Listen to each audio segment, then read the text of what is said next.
Good morning, guys and girls. Today we're gonna go to a car show, the largest car show in the area. It's called the Boonesboro Boogie.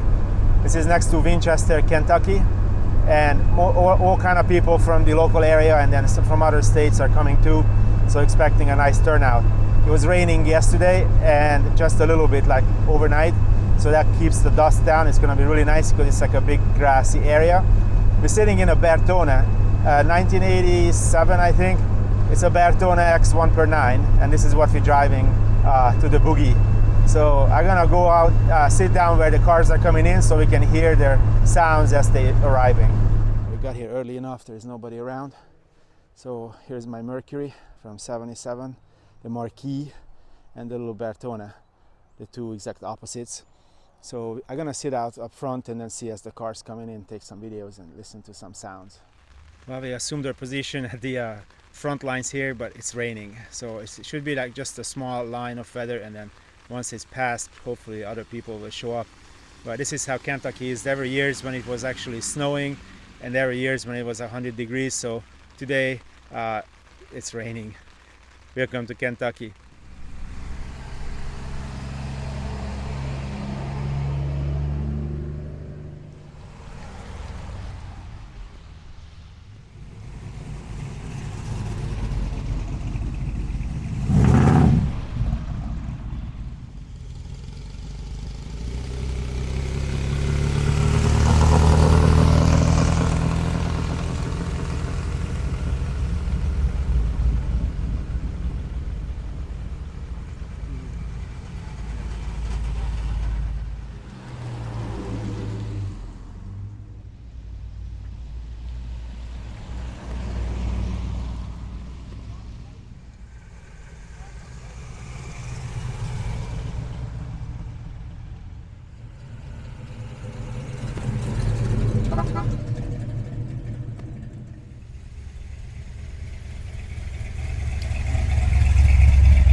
Finally, the weather eased up a little bit and the rain stopped, so cars keep arriving. Unfortunately, there's not too much of a mud.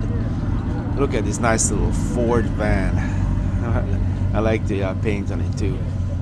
I have a couple of East German vans called Barkas B1000s. They're very similar in size. It just my Barkas vans have 3 cylinders with a 2-stroke engine. This Ford van, I had a 6-cylinder engine. That was a quite sizable swap meet area where you could find pretty much anything what you wanted for your car, except for my cars, because my cars are weird. You can't find any parts for mine, but for normal American cars, what you can see here, there was pretty much everything there is to have. These pedal cars are nice to put up on the wall, but the kids can't really ride them because by the time they learn how to pedal, they're too big to use it. There were also available project cars, all kind of variations like this one. You need a lot of time for fixing those up, but here's a very nicely done, more modern truck with the air springs and all. It had an incredible sound system in it too. It's not my kind of vehicle, but if it's yours, maybe you probably need a ear protection to sit in and listen to all the music what this car can provide.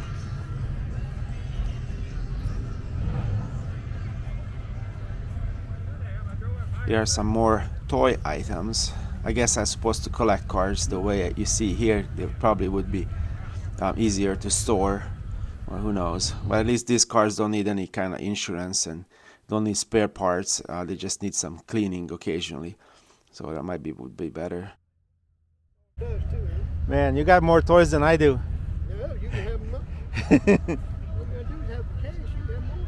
I guess the guy who dies with the most toys wins, huh? Well, I got more. You drive through storage units. Woo. I got 3 barns full of cars, but I guess this would be a better way to collect stuff. 64 is 9 years old when I started collecting. Huh.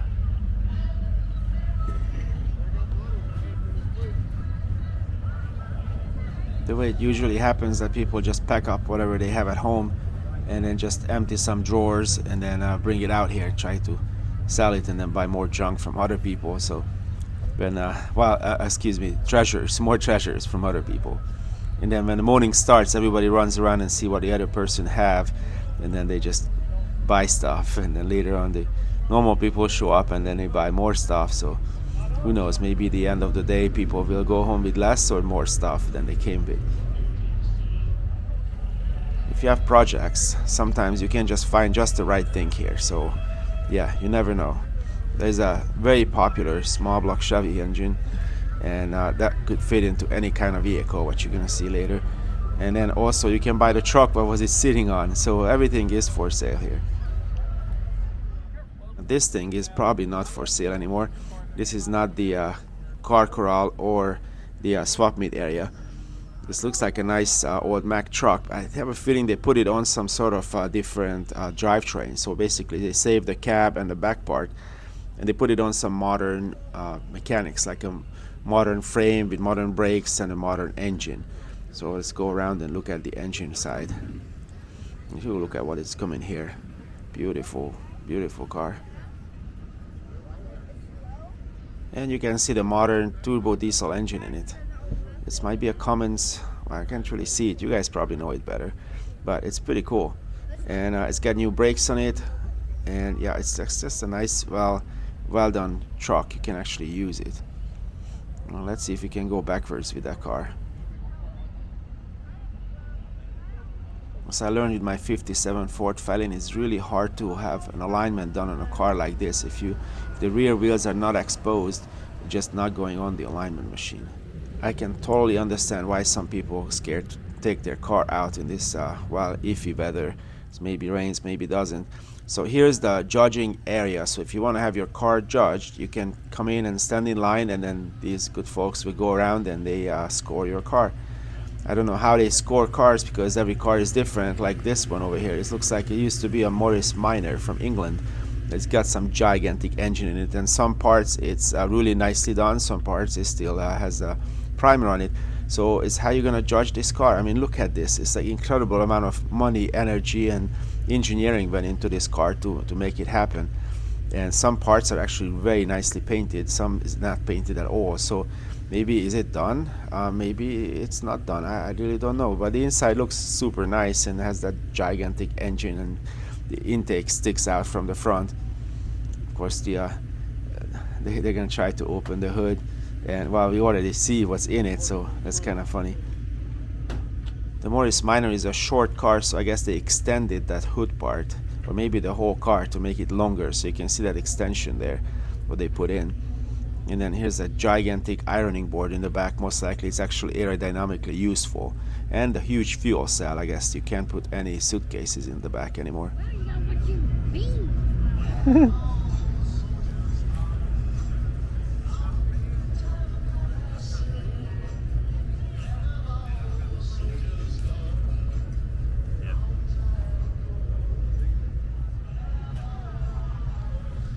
To sandblast a car is a very crucial part of a restoration or any kind of build. So here's an example of sandblasting. So there's a gentleman who came out, and this is his advertisement, halfly sandblasted car on a rotisserie setup. So yeah, I think I'm gonna come and see him. He brought his equipment out too to show us that huge compressor behind it. So I think I got some parts needs to be sandblasting, so sandblasted. So I'll come and see him. And there's all kind of things here, so I'm just gonna walk around and show you guys the things what people are selling. You never know what you find. Just gotta keep digging, gotta talk to them, and they're all friendly and they talk to you, and you may don't understand what they say, but I have an accent, but I guess they have a local Kentucky way of talking, which kind of sometimes hard to understand for me because I'm from somewhere else, obviously.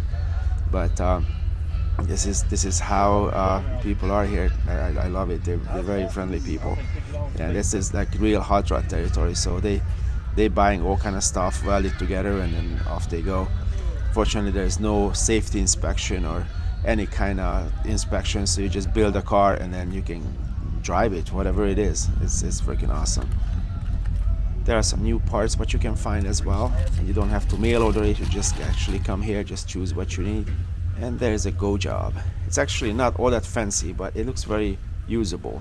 Has a 6-cylinder engine, looks like, not a V8, and it looks just like something what came out from the 50s, where kids went to the junkyard, they bought an engine. Well, they couldn't afford a V8, so they bought a 6-cylinder. They put some kind of special carburetor on it with an intake, and then put some other parts on it. Well, that master cylinder is kind of modern piece, but yeah, and the electric fan on the front. But yeah, it looks pretty low budget job, and that's how it was back then. Basically you use whatever part you had and then just put it together, screw it together, throw some seats in, and off you went. Yeah, I kind of like it. I think it goes well together. What do you think? Leave me some comments on what I'm doing here. I'm kind of interested in what you guys thinking about this. And there are some more parts what this guy was selling, and I have a feeling that he just packed up some parts from the garage what he had laying around and then brought it out here. Maybe somebody would be interested in like an old radiator or whatever it is what there is to buy. And then there is some true specific collector. He was collecting literature, and you can find the literature for your car. So you just basically look at what kind of car you have, and then he has all kind of advertisements cut out from magazines and all kind of other literature what you can find, and put it in a frame and hang it up for your for your collection. I have a bunch of DeSoto pictures myself, so it's a pretty good idea. Some people might like to find something. And there are some generic stuff also, like hats and flags and whatever else. And then you have the little bit of everything stand where you can find anything from the patches to stickers all the way through matchboxes, and then of course car parts. There's some other Coca-Cola memorabilia. You can find some boxes and crates, and I've seen all kind of things. Well, this is how much it is. Of course, wheels and many other things what may or may not interest everyone, but I always like to see what they have, and maybe I find something good. So just basically you got to go look and you got to dig, and then you got to negotiate the price. That's the other thing, so you can barter with them. It's pretty cool. Some of these things are pretty pricey, like a Texaco truck. I have one of these little flip-over Volkswagen buggies, just this red color. But some of these toys are not exactly for kids. They are kind of pricey, so you never know what you find.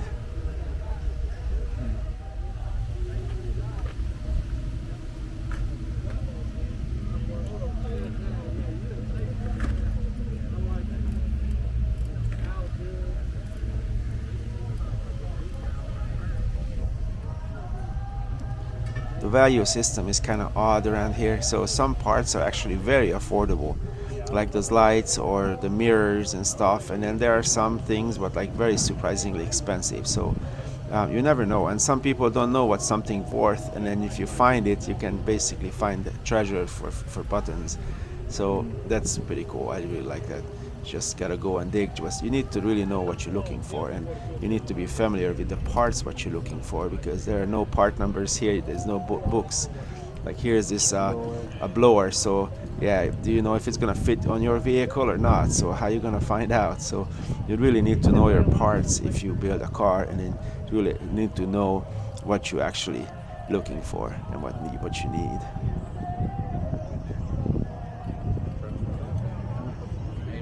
Where are you? Like here's a vacuum powered windshield wiper motor. So you need to know if this one will fit on your application or not. So you really need to actually know your stuff to find the proper parts here. Like these windows are easy. That's for like a 53 Chevy 5-window cab, you know. And then here's another pedal car, which is really cool to see. You could do all kind of custom jobs on it and hang it up on the wall. But by the time my kids learned how to pedal this, they were like too big to fit in it anyway. So it's kind of hard to justify to buy one just for the kids, but it's nice to hang it up. And there are all kind of project cabs here. So if you build something, you can just buy the cab and put it on a modern frame with a modern engine, and you can just build whatever you want around here. That's really nice. In Europe, you can't do any of that. So yeah, here's the other car, what's also for sale. So you can just basically do some body work and then put it on a new frame, and it's not gonna be a so to speak a classic car. It's just gonna be a hot rod or some sort of thing what you actually built for your own use. Well, you can see some art projects using car parts. So there's a little table or flower holder, flower pot someone built, and then there's some Coca-Cola stuff, and there's all kind of things like that oil dispenser or these things. These are fire extinguishers actually on the right, and it can be polished up, but it constantly needs polishing to make it so shiny like this, unless you put some clear coat on top of it. Once you polished it once, then it's gonna keep its shine. And then there's a bench someone made from a pickup truck bed or tailgate, and then some really nice diner chairs. So like I said, here's everything and anything here. There are some jerry cans, looks like World War II era, and then there's all kind of things like a shake machine and everything. Oh yeah, I like these. Those are the RPM gauges. I had on one of my old Mercuries before.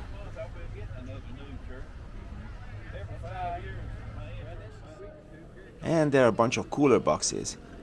These cooler boxes look pretty cool in the back in an old car in a trunk. So they're all kind of variations. All kind of manufacturers made these kind of cooler boxes, and you just put some ice in it. You can buy it at the gas station and then put your drinks in it. Some of them even have a bottle opener on the side of them too.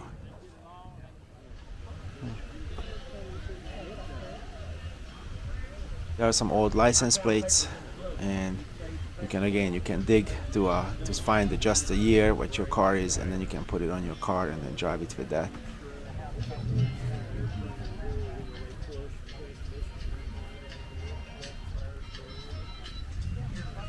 Then another pedal car.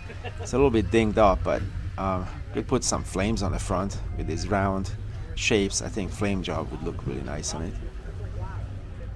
And there is a Model A. I guess you could make a nice little go job or hot rod out of it. I think it's called the Deuce Coupe, but maybe I'm wrong. But here it is. So it's still in its original condition. So I guess it still could be savable. You can buy pretty much anything for that car new. So it wouldn't be too hard to actually make it to a nice old usable car. And now this thing. What the heck is this? I never seen such a thing before. I guess you can put your kid in it and then push it around, or yeah, kid can steer it. Yeah, it's something very unusual.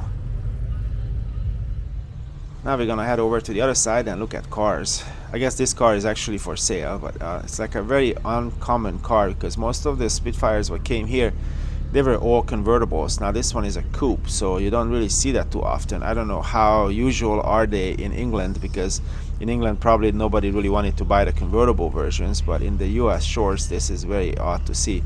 It's a very, very rare sight. Looks like it's a very well used, slightly rusted example with all its quirks, but I think I'm gonna ask the owner to open up the hood for me. So here it is. This is what it looked like. Double carburetors and a 6-cylinder engine. Yeah, I wonder how fast this thing is.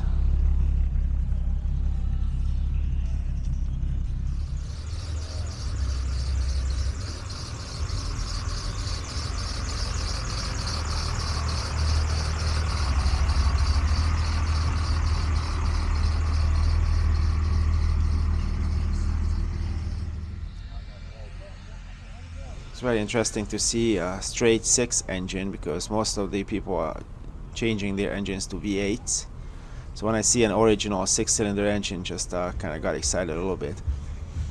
So I wonder what you think about a car show with the open hood or the closed hood. So I mean, here's a nice Mustang, and when you open the hood, it's losing all its shape. So the yeah, I mean, you can see the engine was prepped kind of nicely. So okay, maybe that's what you want to show off. But which way would it be better to display a car with closed hood or opened hood? Or I'm not sure. This is like a Mach 1, so it's a very iconic Mustang, of course, the mustard yellow color. I don't really like it too much, but that's okay. Everybody likes different things, but you can see all these cars. So there's like a hood is open, like to show that okay, I chromed every bolt in it. I put a aftermarket air filter on it or something. You know, it's just kind of which one is better, to have a hood closed or a hood open? Now this thing is some serious thing under that hood. Actually, it's probably sticking through the hood, so it's kind of odd. But yeah, I started to just leave my hood down because some of my cars are nice, and if they really want to see it, I can open it for them. There are some incredible amount of cars here, so I just if I really want to make this video and not to be 2 hours long, I had to leave some out of it. So it's just crazy what's here. But here are my friends, they just pulling up. What's up? What's up?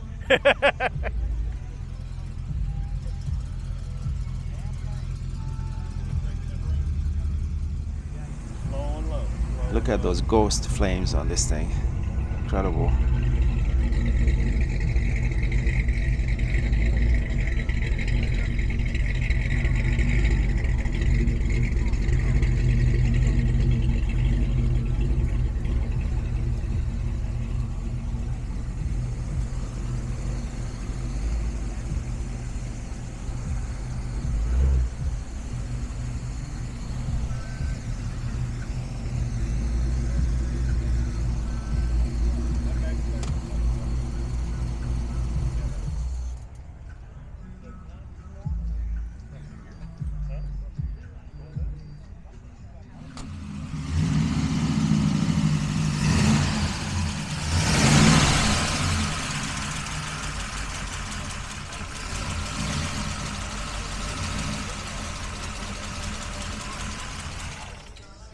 Now what you see here is a shoebox Ford. This is the more desirable engine where the distributor comes out on the side of the engine. The older versions, I think it was a pre-53 engines, they had the distributor just in front under the water pumps.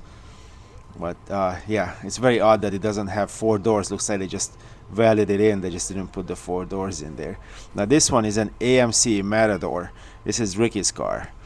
He says shiny paint causes him headaches, I guess. But he loves to drive this thing around. It's very rare. I don't think I've seen another one before.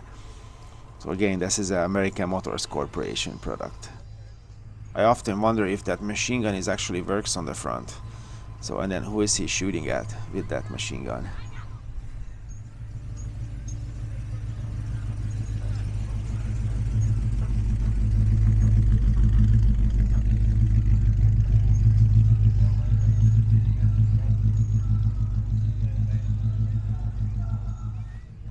As I understand, before the Hot Rod magazine came along, they called these cars Go Jobs.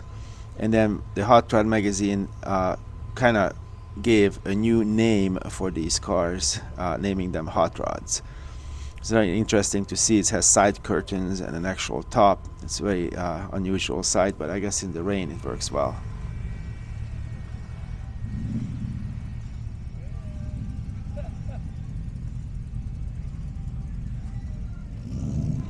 This one looks like an International Harvester front part, like a grill, and there's all kind of little things on it I like to point out, like this overflow tank is actually a bottle, and as you go forward there's a nice visor on the front of the truck, and then look at this on the back. That is awesome. Now this is a pedal tractor, I guess. That I can see the kids using that for a while.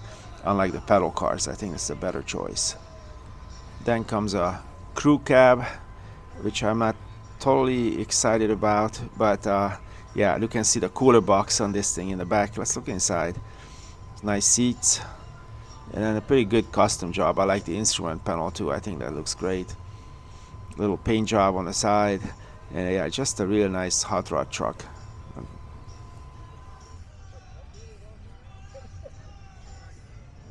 It's kind of unusual to see one of these which is not chopped. So yeah, inside looks like a flathead engine, and for some reason that they left the original height on the inside, so that's why it gives a little bit of an odd shape to it. It is for sale, and everything is really super white, so don't get in with any dirty clothes because you're gonna have to clean it. But yeah, it's like a little tall for my taste. Very, very interesting.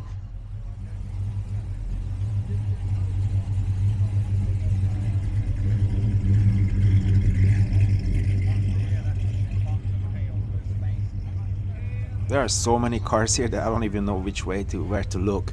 So we're just gonna look at this Camaro. It looks pretty nice.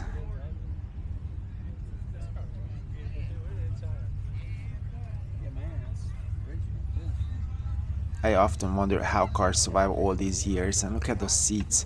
It looks like they've never been used. So it's just, how does a car survive so many years and end up being in such a good shape?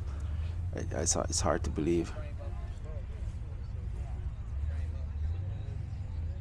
I love that original tire and the jack, and then the floor carpet. It's just crazy. Yeah, it's absolutely crazy. I don't know if this car was fixed up or it just left the way it is, but nonetheless, it's just gorgeous. It's unbelievable. Somebody really have to like this car, and yeah, it's just nice, very nice.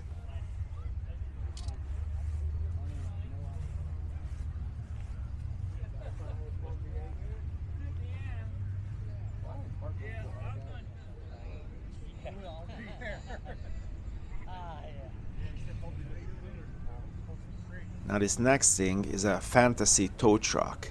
I mean, the front bumper is off of a guardrail, and there's a huge engine in it with this exhaust basically going straight up, and these very weird looking repairs, tractor seats, tiny little steering wheel, which like basically an LA style steering wheel, and exit signs, suicide door. It's a little extended. I think the whole cab is a little bit must be extended. And then on the back it looks like a tow truck. It's just absolutely nuts. I love it. You know, you can't not love this car, the way it looks like with all the little details. I just can't even, yeah, it's hard to comprehend. And you can actually drive this truck, you know, no problem, as long as you pay the tax after it. No problem, you can just go, you know, just drive it. Nobody cares. So this was off of a fridge, an actual fridge door in the back. That's the tailgate. It's awesome. I mean, we could spend an hour just looking at all the details on this thing, like how is the door hinge made and all these things. This is the other end of the spectrum. This thing is just incredibly done, with lots of money spent on it, and every detail is just perfectly set. With the dump truck in the back. I mean, I have a 1946 dump truck on the farm, but I'm using for collecting wood or doing farm jobs. But yeah, this thing has a blower on it, and air conditioning, and super nice chrome, and very particularly nice paint job. It's just absolutely the other end of the spectrum. It's I can't say I really like it, but the way it was done is meticulous. It's really nice. Now this Plymouth, it looks like some high school student would drive it, or maybe the guy had one when he was in high school and then he still likes to drive it. But it's a real driver. I really can appreciate that car. I had a Mercury Meteor from '66, and that was somewhat similar shape, and I really like that one. Here's this Chevy truck. These Chevy trucks getting to be really expensive, and especially this one is just looks like it's very nicely done inside and out, with these bucket seats, and the paint job is really super nice. I totally understand if somebody, maybe that was their first truck before, or has some sort of sentimental attachment to it, and they just make it work, and it looks really nice. I don't know how they keep it so clean. It must be in the garage and must be constantly cleaning it. Now this is almost comical, the way this front grille looks like a stash on an old guy. I love it. Everybody's cleaning their car after the rain has passed, so finally the sun is about to come out, so people are basically taking the rain off of their cars. There's that huge trunk lid. Look at how long that trunk lid is. And this thing, this was one of the first SUVs. Actually, there were some older versions from the 50s, but this is like a very ancient SUV. And I think it's a Suburban, but I'm not totally sure. I see the pickup truck versions of this car. I've seen a panel version of it, but this thing is very super rare. I wish you would just go into Napa and buy some windshield wipers for it, because it's so spectacularly nice. That's the only thing what's missing from it, some metal windshield wipers. And other than that, it looks really nice. Actually, the interior is painted too, and painted to the correct color. And the outside color is really, really beautiful. And here's the Coke cooler box in it. You can see how the interior was painted too. It's just a lot of work, and it's really nicely done. I really like it. This is pretty much the truck version of that SUV, but we just seen, with some beautiful wood flooring. Looks like there's the gas cap, and it's just very nicely done. So that's a little bit newer than the SUV next to it, but it's a pretty example of when people just like one of these trucks and they just want to make it for their own, the way they like it, and they put all kind of money into it and work into it, and then they just bring it out to a car show or just go have lunch with it. That's what it's all about. And there are some cars I like to see these things, but it's just way too common for me. And well, here's a 57 Ford Fairlane. This thing is absolutely not common. So this is how you can see halfway when it actually puts the roof into the trunk. And of course the hood is open. I have one of these. Well, mine is a four-door sedan, a plain Jane four-door sedan, not a fancy pants Skyliner. But now this truck is very super rad. It's got a blower on it and some gigantic carburetors. I can just imagine how fast that thing goes. But none of the last is my favorite color. And the little piñata. My buddy had one of these, and we named it Piñata because his wife always smashed it. And then this thing, what the heck is this? This is absolutely ingenious, the way they playing with shapes. So it looks very square, but in order to mitigate the squarishness, they put these two, I don't know what, in the front, and it runs on the whole side of this vehicle. It's just just really nice. I'm pretty sure they started out with a frame and an engine, and then they just start building as they went, and they added stuff to it. Looks like you can sit on the back like on a pickup truck. And they have some, the backside is really worked out great. I really love the way those lights are, and you can see the inside. Of course you have to have that kind of steering wheel. It's kind of cut off. That's perfect. I always wanted to have look like Batman steering wheel. And yeah, it's just the whole thing just very, very cool. I love it. And the good thing is that you can actually drive one of these on the road in Kentucky. Nobody cares. Nobody asks you anything.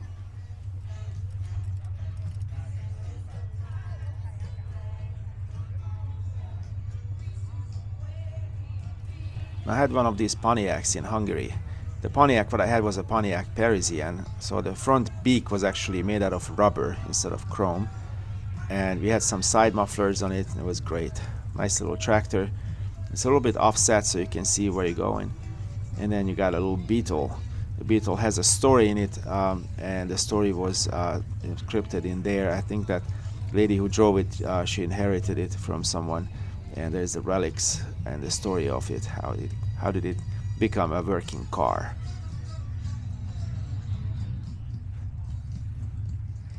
I was living in Texas. I had 2.5 of these Chevy trucks, and I wanted to put a 300 SD diesel Mercedes in one, and it's actually perfectly fit in there, but never got to it.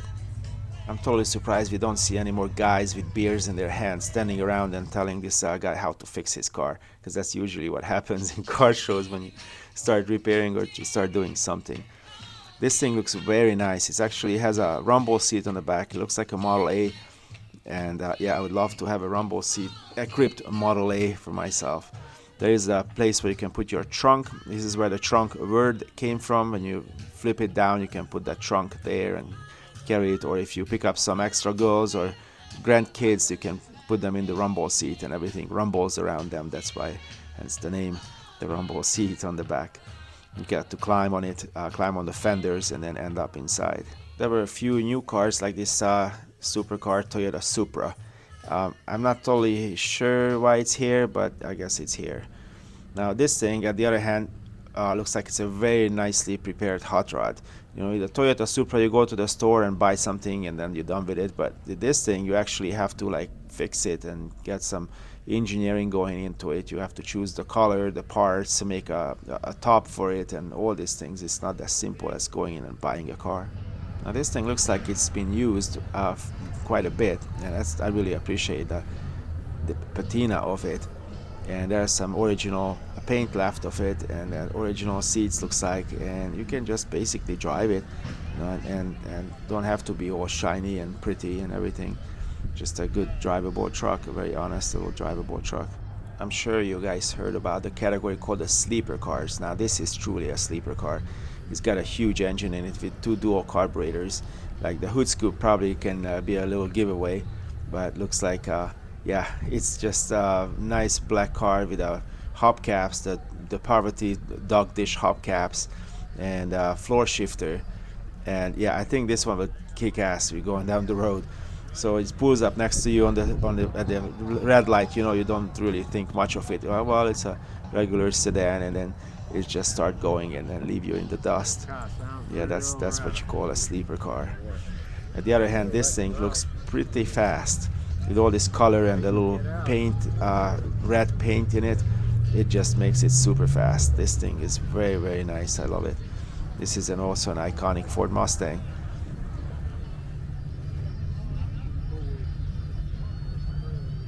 Now this next truck is not exactly common, and it's a nice truck on its own, but look at what kind of animals guarding this truck. I really like it. I like all these statues were made out of old car parts. This one is actually roped up, make sure it doesn't leave, but who knows, maybe it's gonna just take the truck with it because it's so strong, being a crankshaft. Maybe its name is Cranky. Nope, I was wrong. The dog's name was Piston. It was hanging in its neck. But look at this truck. It's like you need a ladder to climb up in it. It's like this, the real deal. It's pretty high up, 4-wheel drive, and everything you want in a truck. Really super cool. We're over $400. 50-50 right here at the red trailer.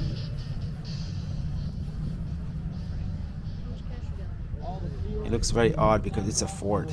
This is a Chevy country for some reason. I don't understand why and what's the reason behind it. I mean, I got a few Fords myself, but all of my buddies keep messing with me, saying that this is Chevy country and don't drive a Ford around here. So I don't really understand why. But if you know what the reason is, then please let me know in the comments. Looks like every bolt was removed in this truck and lovingly fixed up. It just looks really pretty. And now this thing, that's how it should be. It's really nice little diesel engine on the front. I think it's maybe it's a Cummins engine, but I'm not really sure. And then and it's actually put on a different drivetrain. And oh, there is the original owner probably. Yuck. It's modified to be a floor shifter, and there's a cup holder. You gotta have a cup holder in a truck, right? Yeah, looks pretty good. Most of the earlier Chevy trucks had a torque tube suspension on the back, so when people changing it over, they kind of missed the wheel well, just about 1.5 inches. But this one looks perfect. This one they probably did a little modification on the springs, or it's the whole bottom is just perfectly done. That's how it's supposed to look like. Now these guys came from my neck of the woods. They call themselves the Bourbon County Cruisers, and it looks like they came out with full force. They brought all their cars out to show. They have a designated area always in the corner. They bring a bunch of food, and then they're just hanging out here. In the summertime, they always have a car show at the main square of Paris. I really like to go there. It's a really nice area, and that's where they meet once a month. And yeah, before you asking, it's Paris, Kentucky, not Paris, France. Big difference.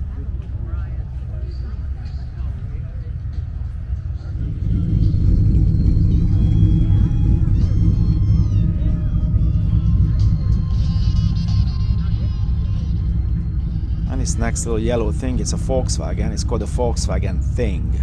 It's actually came from the, oh, there's a little boo-boo there. Oh, shit. So it came from the military version. In World War II, they used Kubelwagen, and then after the war, they just started to manufacture it as a passenger vehicle. So that's where it's originating from. As I understand, this type of car called a lead sled. It looks freaking awesome. It's got top chop. It's got everything going for it. It's got a Continental kit. Yeah, that Continental kit was very popular just about 20 years ago, but this goes well with this car. I mean, shapes and forms are changing by the years, but this thing never goes out of style. I think this one is just gorgeous inside and out. It's absolutely amazing. It has dual searchlights and two flat windshields. So windshield is from two pieces. And then here's the engine. It's chrome everywhere. This would be a great car to drive to work or to give it to my son to drive to high school. A 59 Cadillac never goes out of style, even if it parked next to the porta potty. They don't really match in color, but look at those fins. It's just incredible. Those fins are awesome. I'm not too fond on the front of the car, but the fins are incredible. The dash needs to be addressed at one point because for the last few years they keep bringing that out with the dash is kind of collapsed, but the rest of the car is amazing. I love this car. Very nice, especially in the condition it is. I would just fix the dash on it and just keep on driving it. And this next Buick is just incredible. Look at those front teeth. It looks like it just want to chew you up. And then one of the teeth is actually changed in color. It's really nice. I guess that's why the hood is not on, so you can see the straight 8 engine. And yes, folks, it's a straight 8, not a straight 6. You can see 6 carburetors, but it does have 8 cylinders. And that intake manifold is a super rare piece. It's really hard to get. Very nicely prepped car. Beautiful. There's a fuel pump delete on it. I guess there's an electric pump on it, and then there's an aluminum radiator. Just I guess the owner made it usable to make sure it runs well. Look at that teeth. Yeah, it's just crazy. There is this intake manifold with all the 6 carburetors on it, and again, it's not a 6-cylinder, it's an 8-cylinder. Very hard engine to work on, very hard to fix it up right. The interior is nice too, very nice seats. That red color goes really well with the black of the outside color, the red and black carpet. I need to do that same thing in my 56 Buick. This car came with a Dynaflow transmission. It's the first generation Dynaflow. They made it extra solid because that was the first automatic transmission for Buick, and they actually wanted to cool the transmission, so they moved the liquid from the radiator back into the transmission. And while it was going, that's where the heater is. So basically the heater got the heating coolant from that hose what was going under the car into the transmission.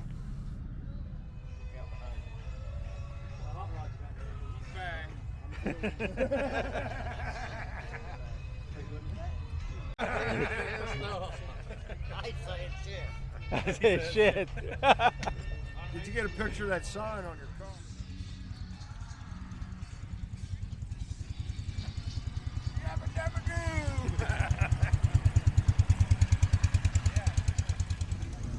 This was a 2-day event, so this is day 2, and I hear my friends are coming in, like Tracy with his hot rod, and then here's Ricky with the AMC trying to hit me.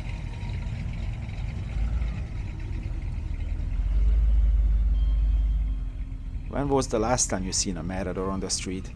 And here comes Chuck. He's working at Napa, and then he drove Ricky's Mustang. This is a very friendly 2-day event, actually 3 days, because on Friday people are showing up already, and there's all kind of cars here, what you can see. Some usual, some unusual, like this thing. Do you know what this is? Send me a message if you know. I know exactly what it is, but I wanna see if you can figure out what kind of car that is. The only thing I can tell you that no, it is not a foreign car. This is an American car, believe it or not, with a single cylinder. Lots of fun to drive though.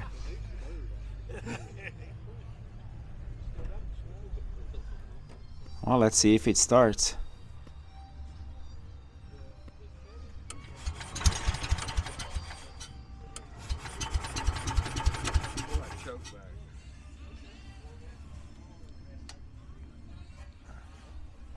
Stand back now.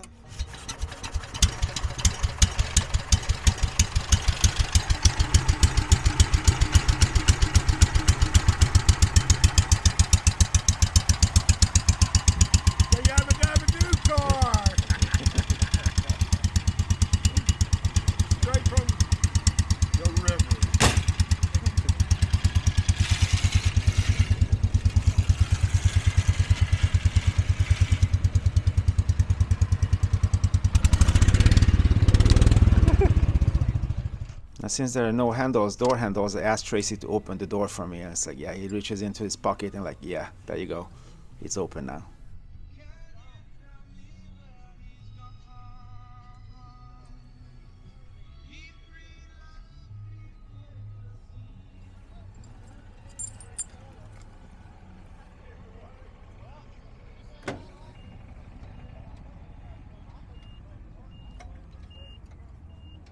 There are incredible amount of work and money goes into a car like this, and then once it's done, it constantly has to be cleaned and kept in a pristine condition. I call these the ghost flames, which you barely can see, but they're really nicely done. Just basically, you gotta look for it, or in the sun maybe you can see it. Some cop cars have the same kind of paint job for police on them. And here is Ricky's Matador. I think he's gonna open up the hood. You know, AMC was an independent manufacturer. It wasn't Chevy, Chrysler, or Ford. They were American Motors Corporation. And then here's the engine in this car. It's a pretty nicely leftover car with original paint, well, whatever left of it. And the air filter housing was kind of changed, but most of the rest of the car is pretty nice leftover car.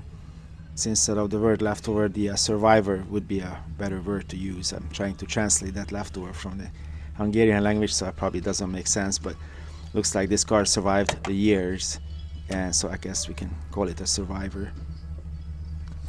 Ricky loves to drive this thing, and every time I see him charging down the road in the little town we live at, he's always in this car.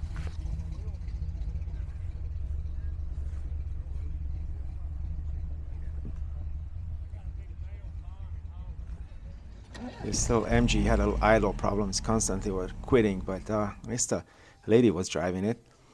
And then here's this school bus. You know, school buses are cool. They're not a new thing. It says mental institution. Yeah, if you have a bus or any kind of school bus, you probably have mental problems. I'm pretty sure.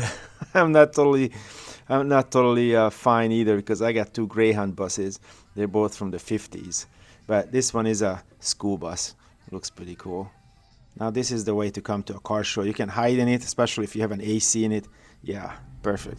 Talking of weird, this is a French car called the Citroën 2 chevaux or 2CV. Originally they nicknamed it the Snail because it was so slow, but then the Dutch renamed it to the Duck, like ugly duckling. They designed it so two farmers can fit in it in the boots, carrying 220 pounds of potatoes, go 37 miles per hour and using 78 miles per gallon in the gas. It had to be sprung well so the eggs will survive the dirt roads. That's how they designed this car. For some reason there's a D in it, means Deutschland. I don't know why, but most likely it came from Germany. I really like these old vans.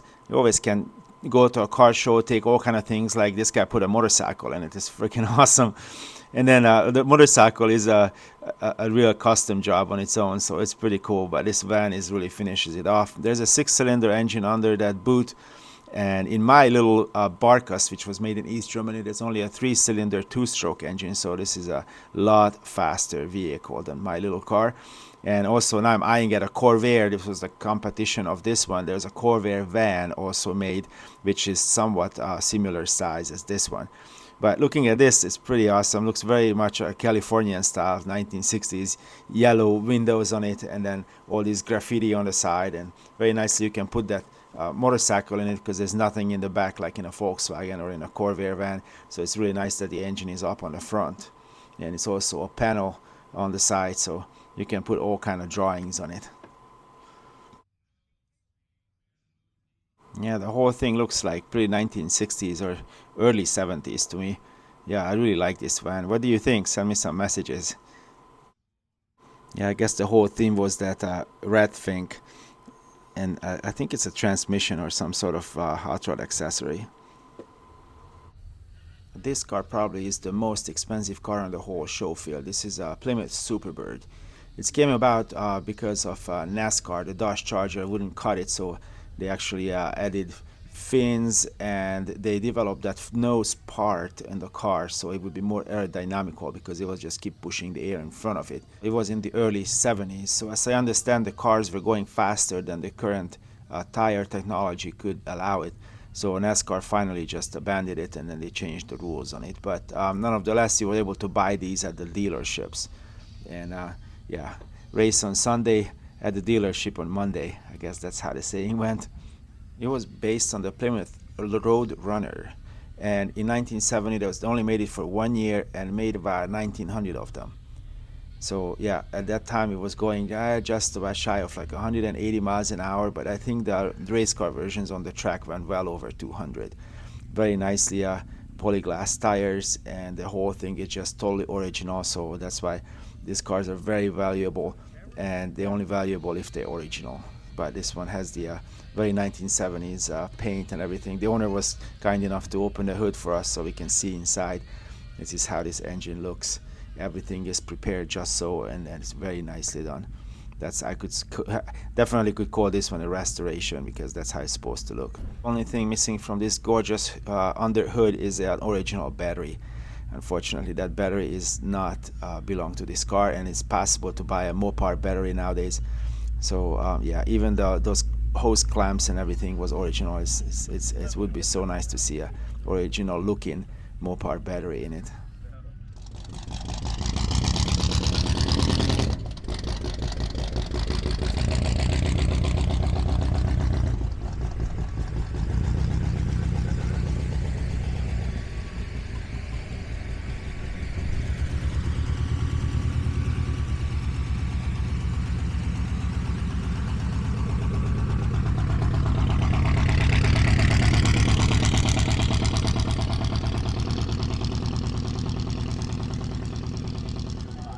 And here's Todd Patrick. He's a local legend. He's a hot rodder, and he has a really nice vintage barber salon at Main Street in Winchester. I really like to go there. Man, this is a nice car. Yeah, we just got done with the interior, and that's all we're doing, just the interior. Yeah. Yeah. Love the tires too. Yeah, those are old G70s. I've had those for 20-some years. They still hold air, but those are 7-inch wheels. It had 5s from the factory, and those 7s are from a later model. Wow, look at that steak truck. It's just backing up. I think maybe they're gonna sell some bourbon or some sort of wine out of it. But let's go look at the that Todd's daughter's car. Yeah, he built this car to his daughter, so it's a lot nicer than his car and a lot faster as well. So I think they did the Hot Rod Magazine's drag week in it. As I understand, during the drag week, they go to several different racetracks. They're racing these really fast cars, and then the stipulation is you cannot cannot put them on a trailer. You actually have to drive it to the next racetrack. Maybe they change tires. I guess these slick Mickey Thompsons wouldn't do too well in the freeway in the rain. But yeah, this car is awesome. It's very nicely done. I'm really kind of jealous, but it's really nice that he did that for his daughter, and it's really exciting that his daughter is actually like cars and like racing. Actually, this is a full-fledged race car with a serious big block in it. This car used to have a robust but very weak 6-cylinder engine in it, so this is a huge change. Look, here's the specs. Here's what changed on the car. Well, it's time to go home. People are start leaving. Thank you for watching me. Leave me some comments, and subscribe if you like what I'm doing. And then see you guys next Friday with something else. Bye.